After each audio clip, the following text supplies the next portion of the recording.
देख रहे हैं न्यूज़ 7 हिंदी, राष्ट्र प्रथम। नमस्कार, मैं हूं आपके साथ काव्या मिश्रा और आप देख रहे हैं न्यूज़ 7 हिंदी। आइए नजर डालते हैं देश भर की 5 बड़ी खबरों पर। उत्तर प्रदेश के मुख्यमंत्री योगी आदित्यनाथ ने कहा कि सुरक्षा का मजबूत माहौल ही विकास की योजनाओं को प्रभावी ढंग से आगे बढ़ाने का आधार बनता है। उन्होंने कहा कि वर्ष 2017 से पहले प्रदेश में कानून व्यवस्था की स्थिति बेहद खराब थी और आए दिन कर्फ्यू जैसी परिस्थितियां बनती थी। पेशेवर माफिया और अपराधियों ने आम लोगों का जीना मुश्किल कर दिया था। मुख्यमंत्री ने कहा कि जिस प्रकार भारतीय सेना हर परिस्थिति में देश की सीमाओं की रक्षा करती है, उसी प्रकार नागरिकों का भी कर्तव्य है कि वे सैनिकों के प्रति सम्मान और कृतज्ञता का भाव रखें। उन्होंने कहा कि राष्ट्र की सुरक्षा और सम्मान में सेना की भूमिका सर्वोपरि है। योगी आदित्यनाथ ने कहा कि जब कोई राष्ट्र सुरक्षा के मोर्चे पर मजबूत होता है, तभी दुनिया उसके साथ मैत्रीपूर्ण संबंध स्थापित करना चाहती है। उन्होंने कहा कि यदि आप कमजोर हैं तो आपके सामने कोई नहीं झुकता। मुख्यमंत्री ने भारतीय ऋषि परंपरा का उल्लेख करते हुए कहा कि अहिंसा परमो धर्म, धर्म हिंसा तथैव च का संदेश हमें संतुलित दृष्टिकोण अपनाने की प्रेरणा देता है। उन्होंने कहा कि यदि कोई व्यक्ति समाज या देश राष्ट्र के लिए खतरा बनता है तो उसके प्रति केवल अहिंसा मार्ग पर्याप्त नहीं हो सकता। ऐसे तत्वों के खिलाफ आवश्यक कठोर कार्रवाई करना भी धर्म का ही हिस्सा है। उन्होंने कहा कि सुरक्षा, सुशासन और विकास एवं दूसरे के पूरक तथा उत्तर प्रदेश सरकार इन्हीं मूल्यों को आधार बनाकर आगे बढ़ रही है। सुरक्षा के बेहतर माहौल में ही विकास की योजनाएं प्रभावी ढंग से आगे बढ़ सकती हैं। अब याद करिए 2017 के पहले यही उत्तर प्रदेश था, रोज कर्फ्यू लगता था। पेशेवर माफिया और अपराधी प्रदेश की व्यवस्था में जीना हराम कर दिए थे। उस असुरक्षित वातावरण में निवेश की संभावना, विकास की संभावनाएं अपने आप ही क्षीण हो जाती हैं। लेकिन जब हमारा सैनिक सुरक्षा के प्रति पूरी प्रतिबद्धता के साथ लग करके अपने कर्तव्यों का निर्वहन करता है, तो नागरिकों का भी कर्तव्य बनता है कि वह अपने उन सैनिकों के प्रति सम्मान का भाव रखें। और याद करना, उसी भाव को अंगीकार करते हुए हम लोगों ने लखनऊ में इस नौसेना की इस वाटिका को, इस म्यूजियम को यहां पर आग्रह किया था। और मैं धन्यवाद दूंगा कि आदरणीय रक्षा मंत्री जी की प्रेरणा से नौसेना के अध्यक्ष एडमिरल दिनेश त्रिपाठी जी ने और उनकी पूरी टीम ने हमारी टीम के साथ मिलकर के एक समय सीमा के अंदर इसे पूरा किया। और आज यह भव्य स्वरूप लखनऊ के युवाओं को, प्रदेश के युवाओं को इस नौसेना के इस म्यूजियम के माध्यम से हम सबको एक नई सोच के साथ देखने, सुनने और जानने का एक अवसर या केंद्र हम सबको प्रदान कर रहा है। बहनों और भाइयों, बहुत सारी चीजें लोग बोलते हैं, लेकिन याद करना, जब सुरक्षा के मोर्चे पर हम मजबूत होंगे तो दुनिया भी आपसे मैत्री करेगी। आप अगर कमजोर हैं, याद रखना, कमजोर के सामने कोई नहीं झुकता, कोई नहीं झुकता है। हमारी ऋषि परंपरा ने भी हमें इसी बात की प्रेरणा दी है। हम जब अधूरी बात कहते हैं तो वह अर्थ का अनर्थ करता है, लेकिन हम पूरी बात भी कहना सीखें। याद रखना, भारत की ऋषि परंपरा हमें इस बात की प्रेरणा देती है कि अहिंसा परमो धर्म, धर्म हिंसा तथैव च, यानी सामान्य जीवन में अहिंसा ही सर्वोच्च धर्म होना चाहिए। लेकिन अगर सामने वाला देश और समाज की सुरक्षा के लिए खतरा है तो उसके लिए अहिंसा नहीं चल सकती है, उसके लिए तो हिंसा ही हमें अंततः अपनानी पड़ेगी। और देश के दुश्मन के लिए यही हमारा धर्म भी है और वही भारतीय सेना पूरी मजबूती के साथ करती है। और उसी मजबूती के साथ एक नई प्रेरणा के केंद्र के रूप में अब लखनऊ में एक तरफ राष्ट्र प्रेरणा स्थल, जिसका उद्घाटन आदरणीय प्रधानमंत्री जी और आदरणीय रक्षा मंत्री जी ने 25 दिसंबर को किया था। और यहां पर नौसेना म्यूजियम के रूप में भारतीय सेना के शौर्य और पराक्रम का एक अद्भुत केंद्र यहां पर हमें प्राप्त हुआ है। और इसका भी यह फर्स्ट फेज का काम का लोकार्पण हो रहा है। इसके आगे के कार्य भी और आगे बढ़े।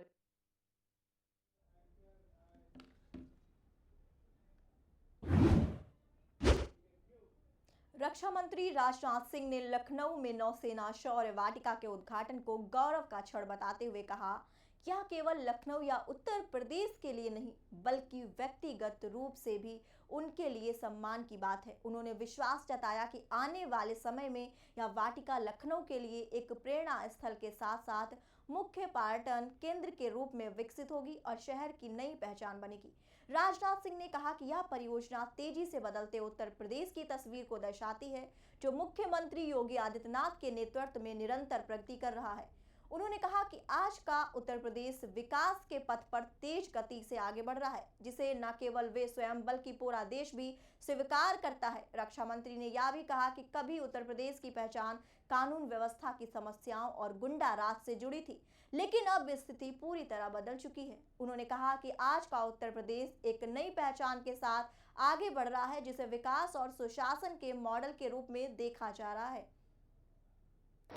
साथियों, लखनऊ में इस नौसेना शौर्य वाटिका का उद्घाटित होना मैं समझता हूं केवल लखनऊ वासियों अथवा प्रदेशवासियों के लिए नहीं बल्कि व्यक्तिगत रूप से हमारे लिए भी बहुत ही सम्मान और यह गौरव का क्षण है।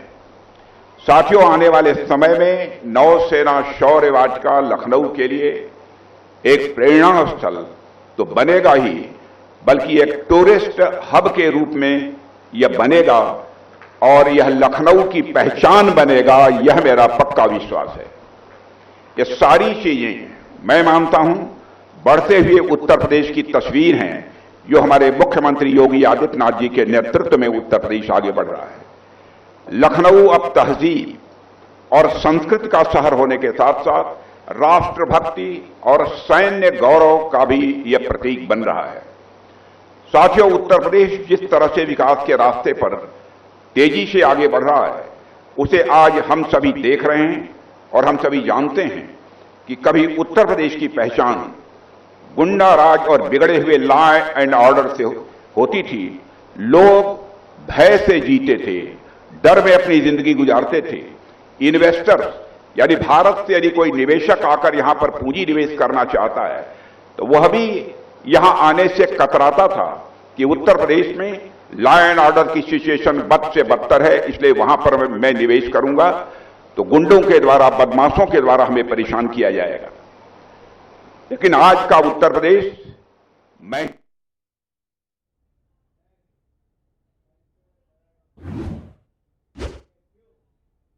नई दिल्ली आम आदमी पार्टी के नेशनल कन्वीनर अरविंद केजरीवाल ने नीट परीक्षा में पेपर लीक रोकने के लिए केंद्रीय सरकार द्वारा एयरफोर्स के प्लेन के इस्तेमाल पर सवाल उठाते हुए कहा कि इससे समस्या का समाधान नहीं होगा। उन्होंने ट्वीट किया कि क्या इससे पेपर लीक रुकेगा? हमारी सरकार अनपढ़ों की तरह कैसे बात कर सकती है?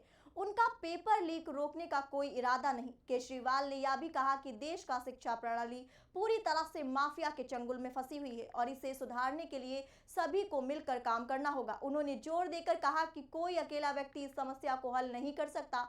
उनके इस बयान ने शिक्षा नीति और परीक्षा सुरक्षा के मुद्दे पर नई बहस छेड़ दी है।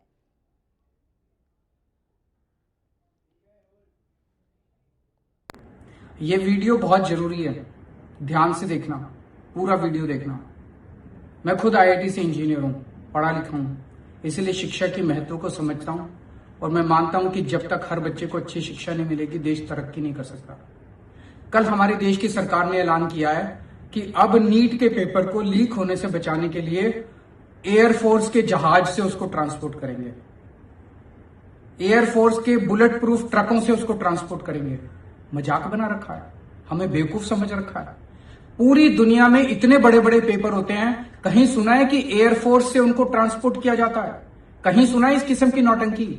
केवल और केवल इस सरकार को नौटंकी करनी आती है, ये दिखाने के लिए कि हमने कितना बड़ा स्टेप ले लिया, वो ये कर रहे हैं।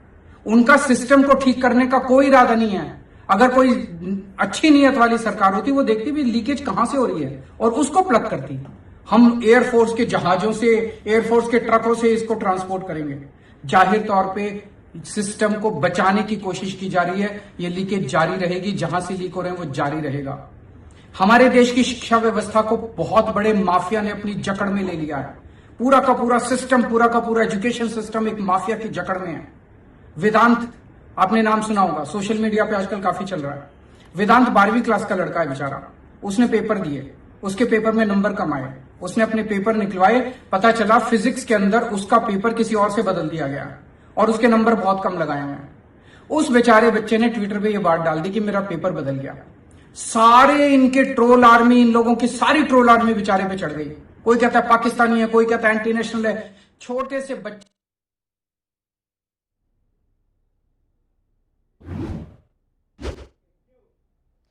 पंजाब कांग्रेस के अध्यक्ष अमरिंदर सिंह राजा वार्निंग ने प्रदेश निकाय चुनाव में आम आदमी पार्टी की जीत पर प्रतिक्रिया देते हुए कहा कि शहरों में आम धारणा के बावजूद भाजपा का प्रदर्शन कम रहा। उन्होंने कहा कि यह आम आदमी पार्टी के लिए भी पूरी तरह खुशी की बात नहीं है, क्योंकि पिछली बार आपने यह चुनाव लड़ा ही नहीं था, फिर भी विधानसभा चुनाव में सरकार बना ली थी।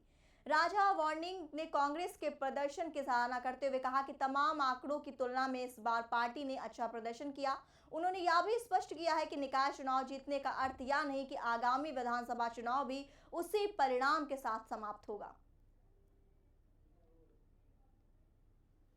ईडी पार्टी कौन है और इस जीत का क्या फलसफा आप निकालते हैं? अब ईडी पार्टी कौन है ये आप बताएं। किसकी बात कर रहे हो? ED party BJP. तो बात यह है भाई, बीजेपी को तो बिल्कुल जो है, क्योंकि शहरों में ये कहा जाता है, ये विचारधारा रहती है कि शहरों में बीजेपी का कहीं बोलबाला है, लेकिन कल के निकाय चुनाव में वो बहुत लो परफॉर्म उन्होंने किया है। साथ ही साथ ये बहुत खुशी की बात नहीं है आम आदमी पार्टी के लिए। वो इसलिए नहीं है कि अगर आप पिछले 25 साल के चुनाव उठा के देख लीजिए, 25 साल के नतीजे उठा लीजिए, पिछली बार आम आदमी पार्टी ये चुनाव लड़ी ही नहीं। क्या लड़ी ही नहीं, भाग गई, हम लड़ेंगे। उससे पहले भी इनके 18 एमएलएस थे, ऐसा नहीं है। प्रिंसिपल ऑपोजिशन पार्टी इनकी थी, लेकिन चुनाव लड़े ही नहीं और कुछ आया ही नहीं इनको, लेकिन सरकार इनकी बन गई। उससे पहले जब कांग्रेस की सरकार थी, हमारी सरकार थी, तो कोई नहीं आया। अकाली दल की सरकार की तो अकाली दल के बने। ये निकाय चुनाव और पंचायत के चुनाव मेजॉरिटी में जो सत्ताधारी पार्टी रहती है, सरकार में जो पार्टी होती है, पिछले 20 साल 25 साल का रिकॉर्ड निकाल लीजिए, पंजाब में वो ही जीती है। लेकिन इसमें एक बेहतरीन बात ये है कि तब जो ऑपोजिशन पार्टी सरकार के सामने बिल्कुल परफॉर्म नहीं कर पाती, क्योंकि एक तरफा चुनाव होता है। लेकिन अगर वो तमाम रिकॉर्ड आप निकालेंगे, आंकड़े निकालेंगे, कांग्रेस पार्टी ने बेहतरीन परफॉर्म किया है उसके मुकाबले, क्योंकि ऐसा कभी ऑपोजिशन में हुआ नहीं है। सरकार एक तरफा स्वीप करती है, लेकिन हमारा जो परफॉर्मेंस है वो अनएक्सपेक्टेड है, बहुत ज्यादा है। तो ज्यादा खुश मत हुई कि हम कौंसल बना देंगे। फिर तो सारी जो नगर कौंसल थी, नगर पंचायत थी, ब्लॉक समिति और जिला परिषद पिछली बार तो कांग्रेस की थी।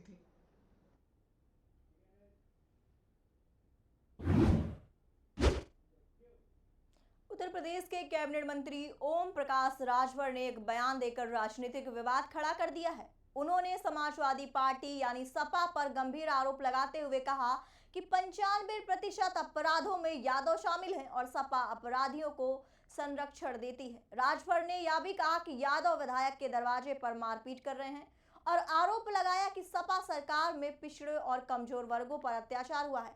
उनके इस बयान के बाद राजनीतिक हलकों में हलचल तेज हो गई है और विपक्षी दलों की ओर से प्रतिक्रियाएं आना शुरू हो गई हैं। पर कुर्बानी के लिए, तो उनको कुर्बानी ना किया जाए। अखिलेश यादव ने फर्जी इनकाउंटर पर बयान दिया। समाजवादी पार्टी के मुखिया अखिलेश यादव का आरोप है कि सरकार केवल पीडीए पिछड़ा दलित अल्पसंख्यक वर्ग के लोगों को निशाना बना रही है और जौनपुर की घटना पर फर्जी है इनकाउंटर बताया। इस आरोप आप क्या कहेंगे? देखिए, जो जौनपुर की घटना को वो बता रहे हैं, जौनपुर की घटना आपने बहुत सही पूछा है। मैं उसको बता देता हूं कि जौनपुर की घटना की कहानी, कि जौनपुर में जो इन्होंने किया है, जो बताया है इन्होंने, जौनपुर में 23 मुकदमे रवि यादव के खिलाफ लिखे गए हैं और 23 मुकदमे हम आपको विस्तृत बता देते हैं। जौनपुर का अभियुक्त रवि यादव पुत्र कमलेश यादव निवासी सोधी थाना खेतासरा जनपद जौनपुर का रहने वाला है। उसके आपराधिक इतिहास इस तरह हैं। मुकदमा अपराध संख्या 12/26 धारा 115 2 351 3 352 BNAS खेतासरा जौनपुर में दर्ज है। दूसरा मुकदमा अपराध संख्या 392/25 धारा 115 2 117 2 324 4 336 G 351 2 352 BSNL सराय ख्वाजा थाने में दर्ज है। तीसरा अपराध संख्या है 243/2025 धारा 192 191 2 115 2 392 351 3 BSNL खेतासरा जौनपुर में दर्ज है। चौथा अपराध संख्या 90/2026 धारा 103/103 पुस्तक में 1 BSNL खेतासरा जौनपुर में दर्ज है। अपराध संख्या 5वां 91/26 धारा 253 212 132 109 191 2 191 3 190 BNAS खेतासराय जौनपुर में दर्ज है। छठवां मुकदमा अपराध संख्या 120/26 धारा 109 1 BNAS व 3/7/25 आर्म्स एक्ट थाना खेतासराय जनपद जौनपुर में दर्ज है। 23 मुकदमे कुल दर्ज हैं। 2 हत्या के हैं, 307 308 के मुकदमे हैं। और इस बात को अखिलेश यादव जी, जिसके ऊपर 23 मुकदमे हैं, उसको बहुत शरीफ बता रहे हैं और आए दिन ये प्रेस करके बता रहे हैं कि फर्जी इनकाउंटर हो रहा है। तो हम तो अखिलेश यादव जी से कहेंगे कि ज़रा उसका इतिहास पढ़ लीजिए। अगर नहीं आपको हो तो एक हमारे यहाँ भेज दीजिए, हम कोई किसी को हम उसका डिटेल भेज देंगे आपको। अब देख लीजिए। अभी ज्वलंत उदाहरण है, गायत्री प्रजापति की पत्नी विधायक हैं, उनके दरवाजे पर समाजवादी पार्टी के यादव चढ़ कर के बुरी तरह तोड़फोड़ किए, मारपीट किए हैं, जिसका वीडियो वायरल हो रहा है। बाराबंकी में राजभर का गर्दन काट दिया, सिर्फ उसकी गलती थी, आइसक्रीम बेचता था। सपा का नेता आइसक्रीम मांगा, वो आइसक्रीम दिया, पैसा मांगा तो गर्दन काट दिया। आपके मऊ में राजभर की बेटी की हत्या कर दिए यादवों ने। मधुबन में मधुबन यादवों ने जो है हत्या कर दिया राजभर के नौजवान की, जिसकी उम्र 22 साल थी। चाहे वो आजमगढ़ का मामला हो, चाहे कहीं का भी मामला हो, 95% मुकदमे या अपराध HERO हीरो। पापा, ये हीरोज कौन होते हैं? हीरोज हर जगह होते हैं, फिल्मों में, फिल्मों के बाहर भी। और ये हीरोज दिखते कैसे हैं? हीरोज सबसे अलग होते हैं, लेकिन अलग दिखते नहीं। हीरोज टॉल होते हैं कि शॉर्ट होते हैं? वो खाना खाते हैं कि नहीं? स्कूल जाते हैं कि नहीं? वो पढ़ाई करते हैं कि नहीं? ये हीरोज भी होमवर्क करते होंगे क्या? वो कुकीज खाते हैं क्या? पापा, ये हीरोज करते क्या है? वो आपके साथ रहते हैं और आपको प्रोटेक्ट करते हैं। बाय। फिर तो आप ही मेरे हीरो हुए, क्योंकि आप ही मुझे प्रोटेक्ट करते हो। लेकिन इस घर में एक और हीरो है जो हमेशा आपको सेफ रखता है। मुझे तो कहीं नहीं दिख रहा। हीरोज हमेशा दिखाई दे ये जरूरी नहीं है। वो सिर्फ पर्दे के आगे ही नहीं, दीवारों के पीछे भी। गैलेंट एडवांस TMT सरिया, इसकी ताकत बने घर की ढाल। और इसकी फ्लेक्सिबिलिटी रखे घर को सॉलिड सालों साल। गैलेंट एडवांस 500D TMT, निर्माण का रियल हीरो। सॉलिड भी, फ्लेक्सिबल भी। Gallant TMT।